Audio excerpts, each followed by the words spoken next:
sido muito bacana. A gente tem tido assim 20, 30 compartilhamentos e isso dá só para você ter uma ideia, normalmente é 3, 4 compartilhamentos, não passa de 100, 200 pessoas. Quando tem esse monte de compartilhamento, vai para 400, 500, 600, 700, quase 1000 pessoas que acabam sendo impactadas. E o que eu tenho falado é o seguinte, irmãos, às vezes, eu mesmo, às vezes eu entro no vídeo assim, não parece ser muito interessante, né? Dá a impressão que, o pastor ficou lá 5 minutos cumprimentando o povo entrando, enfim.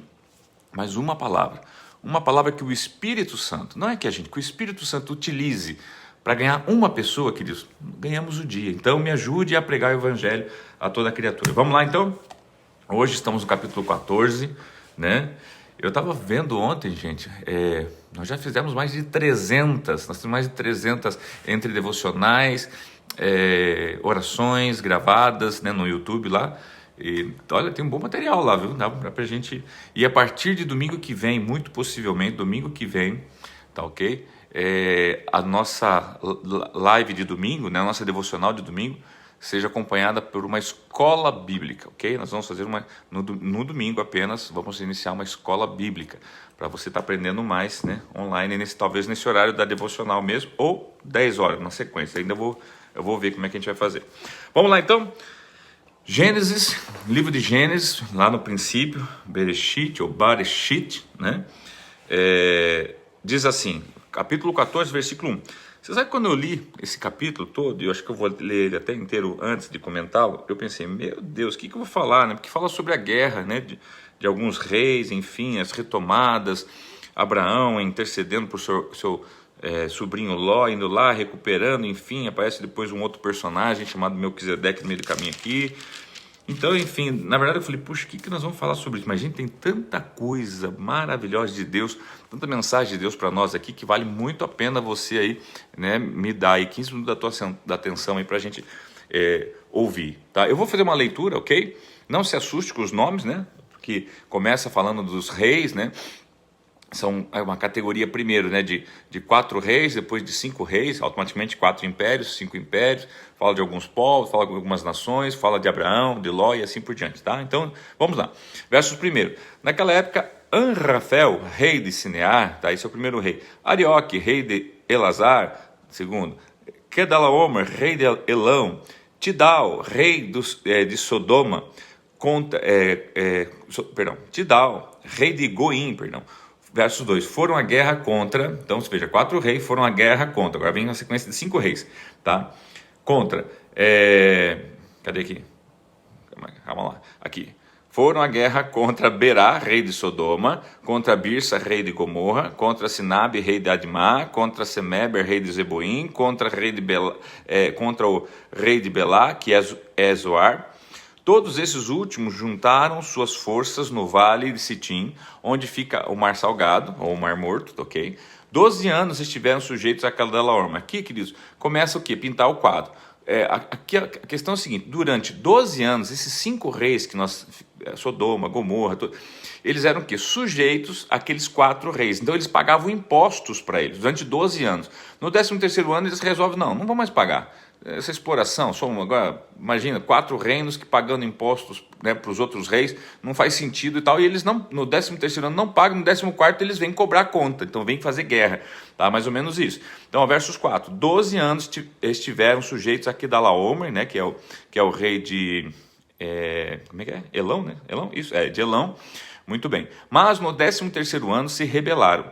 No 14º ano, Kedalaomer, né, e os reis que a ele tinham se aliado, derrotaram os Refaíns em Astarote, Carnaíns, os Uzins em Arã, os Emins em Savaquiriataim e os Oreus, desde os montes de Seir até El-Parã, próximo ao deserto. Verso 7. Depois voltaram e foram em Mispate, que é Cádiz, e conquistaram também o território dos amalequitas e todos os amorreus que viviam em Azazon Tamar. Ou seja, conquistaram toda a periferia por ali. Então, versos 8. Os reis de Sodoma e Gomorra, e de Abna, e Zeboim, e de Bela, e Zoar, que eram aqueles 5 reis, marcharam e tomaram posição de combate no vale de Setim. Na verdade, não era bem combate, era quase que eles sabiam que eles iam vir contra eles, então eles saem para se defender. Tá? 9. Contra Kedalaomer, rei de Elão, contra Tidal, rei de Goim, contra Anrafel, rei de Sinear, contra Arioque, rei de Elazar. Aqueles 4. Eles eram 4 reis contra 5. Por que é importante a gente... Guarda isso. Eram 4 reis ou 4 impérios contra 5 impérios. Então, via de regra, irmãos, é vantagem de quem? Quem tem mais, né? Teoricamente, ok? Acompanha comigo que isso eu vou puxar uma linha de raciocínio em cima disso. Versos 10. Ora, o vale de Sitim era cheio de poços de betume, e quando os reis de Sodoma e Gomorra fugiram, alguns dos seus homens caíram nos poços e o restante escapou para os montes. Os vencedores saquearam todos os bens de Sodoma, Gomorra e todo o seu mantimento e partiram. Ou seja, aqueles 4 reis venceram agora, os 5 reis saquearam tudo, seus alimentos, seu povo, as pessoas levaram como escravo. Versos 12, levaram também Ló, sobrinho de Abraão, que estava lá perto de Gomorra, lembra disso? E os bens que ele possuía, visto que morava em Sodoma. Sodoma, né? Perto de Sodoma, não Gomorra. Mas alguém que tinha escapado veio e relatou tudo a Abraão, hebreu, que vivia próximo ao carvalho de Manre, e o amorreu. Manre, seus irmãos, Escol e Aner, eram aliados de Abraão. Quando Abraão ouviu que seu parente foi levado prisioneiro, mandou convocar 318 homens, grava esse número, 318 homens, treinados, nascidos em sua casa, e saiu em perseguição aos inimigos de Dan. Atacou-os durante a noite em 2 grupos, e assim os derrotou, perseguindo-os até Orbá, ao norte de Damasco, e recuperou todos os bens e trouxe de volta seu parente Ló, com tudo que possuía, com mulheres e os restantes dos prisioneiros. Até aqui por enquanto, tá? Antes de entrar na história de Melquisedeque, que é 17. Então, queridos, olha só, 5 reis, fortes reis, que cobraram durante 12 anos, 4 reis, que durante 2 anos cobram impostos de 5 reis. Então, ou seja, aqui na verdade era Kedalaomer, rei de Elão, com os seus aliados, né? Então, mas o cara forte era o tal do Kedalaomer, que durante então 12 anos subjuga esses 5 reis, Sodoma, Gomorra e aqueles outros que a gente falou o nome aqui, tá? Por 12 anos. Esses caras aqui, depois de 12 anos, resolve dar um basta nessa exploração, tá? Mas quando no 13º não paga mais o imposto, não paga mais lá o tributo, esses 4 reis vêm, já estão derrotando uma série de outros povos e agora vêm em direção a eles. Esses aqui, sabendo disso, saem para se defender, tá? Entram no confronto, entre outras, via de regra, 5 é mais que 4, né? Então tende-se a esperar a vitória dos 5, mas aconteceu o contrário. Havia ali poços de petróleo, eles na hora que estão fugindo caem, uma série de coisas. Enfim, esses 4 aqui vencem esses 5. 5 levando o quê? Saquearam todas as suas cidades, suas mulheres, suas crianças, tudo que tinha de valor. E nessa aqui, perto de Sodoma, quem que estava aqui? Ló e sua família. Lembra Ló? Sobrinho de Abraão, que se separou por causa da briga dos pastores. Então, levam também. Nisso, uma dessas pessoas, desses 5 aqui, escapa, corre, vai e avisa Abraão, lá em Manre, né? Pegaram o teu sobrinho, levaram eles escravos, coisa e tal. Abraão faz o quê? Chama 318 homens, somente 318 homens, e vai aqui aonde vai combater esses 5. Agora, irmãos, olha que doideira. Esses 4. Como é que Abraão, com 318 homens, pode vencer 4 reinos, 4 reis, que venceram 5 reis? Então, aqui que eu quero chamar a tua atenção. Abraão com 318 homens, né, mais a ajuda ali de algumas pessoas que estavam com ele, tá, que o apoiavam, tá, lembrando que ele já era um povo grande, enfim, mas 318 homens não é nada perto do exército que tem esses 4 reis aqui, que é Kedalaomer, Elão e os demais, e que venceu 5. Então olha só a desproporção. Abraão, então, ele vai o quê? Ele vai peitar esses 4 impérios, esses 4 reinos que venceram 5 reinos. Ele com esses 318 e um reino, o reino dos céus, o reino de Deus. Queridos, o que eu quero chamar aqui, a primeira lição que eu quero tirar nessa manhã é o seguinte: se você está servindo ao reino certo, ao rei certo, não importa quantos reinos venham contra você, não importa quantas nações sejam contra você. Observe outra coisa, Abraão era conhecido como um homem pacífico. Você não vê Abraão fazendo guerra, mas na hora que envolve um familiar, alguém conhecido, alguém do seu sangue, ai meu Deus, ai Jesus, alguém dos seus, queridos, esse homem vira um monstro, ele vira um leão, e ele pega os seus 318, a Bíblia fala assim, homens criados ali na sua casa, experimentados, prontos para isso. E agora, em nome do Senhor dos Exércitos, em nome daquele que é o Deus Todo-Poderoso, que é o El Shaddai, ele sai para batalhar contra aqueles 4 reis que ganharam de 5 reinos, né? Ou seja, era humanamente estúpido isso, se não fosse pelo fato de ele servir ao Rei dos Reis, Senhor dos Senhores, ao Deus eterno e poderoso, queridos. Então olha só o que acontece, ao ter este confronto, o que acontece então? Ele vence, sim, ele vence esses 4 reis. Olha o testemunho então agora, né, a Deus Altíssimo, porque era o servo do Deus Altíssimo, com 318 homens, que tinha vencido 4 reis e 4 reinos, que tinham vencido 5 reis e 5 reinos. Ou seja, demonstrando o quê? Que verdadeiramente o seu reino é eterno, né, de geração em geração, Deus é Deus poderoso, e quem confia nele jamais será confundido. E não só isso, mas não só venceu, mas ele venceu, ele pegou de volta tudo que tinha sido tirado, o seu sobrinho, os bens, as mulheres, as crianças, traz de volta. E não só traz também de Sodoma. Irmãos, ele vai e recupera de todos. Então, olha só o testemunho de vitória, o testemunho de restituição, de restauração para famílias, para a vida. Então, olha só. Por isso, a mão de Deus pesou tão fortemente sobre Sodoma e Gomorra, mas lá na frente, que você vê que Sodoma e Gomorra vão ser destruídos, porque eles tiveram testemunho do Deus Altíssimo operando através da vida de Abraão, e mesmo assim decidem viver em promiscuidade, em adultério, decidem viver em corrupção, mesmo tendo visto tudo o que Deus fez, queridos, porque aquilo é um milagre, foi algo sobrenatural, foi um testemunho de um Deus que é vivo e opera maravilhas, que vence pandemias, que vence ciclones, que vence terremotos, que vence o diabo, que vence tudo, porque ele é Deus. Então você tem que saber de que lado você está. Abraão sabia, então ele sabia que mesmo com 318 homens da sua própria casa, tá? E com Deus ele era a maioria. E outra, ele não se intimidou quando era para salvar alguém da família dele. Queridos, deixa eu só lembrar você de uma coisa, você é filho de Deus, e todos que foram criados por Deus são filhos de Deus, ainda que não saibam disso, ainda que estejam desviados, ainda que estejam no mundo. Está na hora de eu e você recebermos essa ousadia de Abraão e irmos sim saquear o inferno, irmos sim saquearmos o diabo, sim, porque ele roubou os nossos irmãos para as drogas, para a prostituição, para a lascívia, para o homossexualismo, para o lesbianismo, e eu quero junto com você crer que nós vamos nos levantar com os nossos 318 homens ou 318 anjos que Deus vai nos dar, não importa, e nós vamos sim saquear o inferno, no nome de Jesus, porque nós não vamos abrir mão dos nossos irmãos que conosco estão, ok? Então essa é a primeira lição que eu quero tirar para você nesta manhã, nesse devocional. Agora, sim, do verso 27 até o verso 17 ao 18, fala de Melquisedeque, e nós temos uma outra lição. Chazinho hoje, irmãos, de camomila com chá verde, muito bom. Vamos lá, verso 17. Voltando a Abraão da vitória sobre Quedalaomer, sobre os reis que ele se haviam aliado, o rei de Sodoma foi ao seu encontro no vale de Savé, isto é, no vale do rei.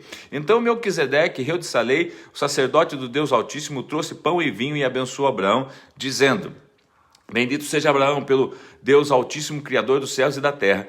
E bendito seja Deus Altíssimo, que entregou em seus inimigos em suas mãos. Quem que entregou os inimigos nas mãos de Abraão? O Deus Altíssimo. E Abraão lhe deu o dízimo de tudo. O rei de Sodoma disse a Abraão: dê-me as pessoas e pode ficar com o resto. O rei de Sodoma falou assim: olha, o que você fez por nós, né? O que seu Deus fez por nós, não precisa nem devolver o dinheiro, os despojos, não. Pode ficar com você, né? Só nos entregue as pessoas, né? Os nossos filhos, nossos parentes, nossas esposas. Mas Abraão respondeu ao rei de Sodoma, de mãos levantadas ao Senhor, ou seja, né? É um sinal de juramento, de compromisso, né? O Deus Altíssimo, Criador dos céus e da terra, juro que não aceitarei nada do que lhe pertence, nem mesmo um cordão ou uma correia da sandália, para que você jamais venha dizer: eu enriqueci Abraão. Para que todos saibam que assim, Abraão e é rico, e é próprio porque é Deus, não é por causa ele não precisa de dinheiro de corrupção, dinheiro de cidades pagãs, não. E ele não é por isso que ele não vai lá salvar esse povo. Nós não precisamos do dinheiro das drogas, não precisamos do dinheiro da prostituição, nós não precisamos nada disso, mas não é por causa disso que nós não vamos lá salvar o drogado, salvar a prostituta, enfim, o homossexual. Você está entendendo? Tá? Olha só, verso 23. Que não aceitarei nada do que lhe pertence, nem mesmo cordão ou uma correia de sandália, para que você jamais venha dizer, eu enriqueci Abraão. 24, nada aceitarei, a não ser os que os meus servos comeram e a porção pertencente a Aner, Escol e Manre, que foram com eles, os quais me acompanharam, que eles recebam a sua porção. Olha que coisa linda e maravilhosa, Cristo. Ou seja, ele não aceita nada que vem de um povo que não teme a Deus, porque a confiança dele em Deus é tão grande que ele não precisa. Irmãos, ele poderia sim, seria justo, porque seria até um pagamento pelo que ele fez, mas ele falou não, para que ninguém venha dizer depois que o que eu tenho é às custas dos sodomitas, é às custas dos que moram em Gomorra e desses povos perversos. Não, eu sei quem é que me prospera. Olha só que tremendo isso, querido. E houve um momento aqui, já encerrando, houve um momento aqui que ele se encontra com um personagem que se chama Melquisedeque. A Bíblia só diz assim que Melquisedeque era rei de Salém, em Hebreus 5, 6 e 7 vai falar muito sobre ele, tá? Rei de Salém, sacerdote do Altíssimo, e ali então, nesse encontro ele dá o dízimo de tudo, ou seja, ele, pela primeira vez então, a gente vê a Bíblia dizendo que Abraão, e aqui lembrando, não existia a lei ainda, então para quem fala que dízimo é coisa da lei, né, aqui explique isso agora, porque aqui não tinha lei, e ele então encontra com esse sacerdote. A Bíblia fala que esse sacerdote Melquisedeque, Melqui significa rei, Zedeque, justiça, então rei de justiça. Ele era rei de Salém, tá? Salém, queridos, né? A gente tem Jerusalém, né? Ou seja, Jerusalém, que depois foi cidade dos Jebus, ou dos Jebuseus, e depois se tornou Jerusalém, tá? Mas veja bem, a Bíblia fala que ele não tinha descendência, nem pai, nem mãe, nem povos. Então, aqui a questão é, de que Jerusalém está sendo falado? Será que é Jerusalém terrena ou Jerusalém celestial? Que encontro é esse que ele tem com esse Melquisedeque, que você sai dando 10% de tudo que você tem, e não é qualquer coisinha, não era 10% do salário do mês, irmãos, era 10% de tudo que tinha, era muita coisa, tá? Então, irmãos, sim, não temos como afirmar, mas dá a impressão sim, que nós estamos falando de alguém que é rei de justiça. Quem é o rei da justiça? Quem é o Senhor da nossa justiça? O próprio Cristo, o próprio Jesus, né? Rei de Salém, porque ele vem reinar sobre a Jerusalém, a Jerusalém celestial que está vindo do céu. Então, eu entendo que é um encontro com o próprio Cristo, né? Que veio, né? Como rei de Salém, né? Porque não fala sobre Salém depois, ou um povo chamado Salém, não tem uma descendência, não tem um pai, não tem uma genealogia, não tem nada, tá? Então, e que agora então Abraão, ao encontrar com ele, a primeira coisa que faz é o quê? Dizimar. Vamos trocar essa palavra por dizimar por entregar o que é dele, para que seja abençoado o que é meu. Queridos, e aqui o que eu entendo? Porque uma coisa você precisa saber, você que tem dúvida acerca de dízimos, acerca de ofertas, sempre você vai ser dizimista, sempre. Por quê, queridos? O dízimo é o que vai autorizar quem governa sobre nós.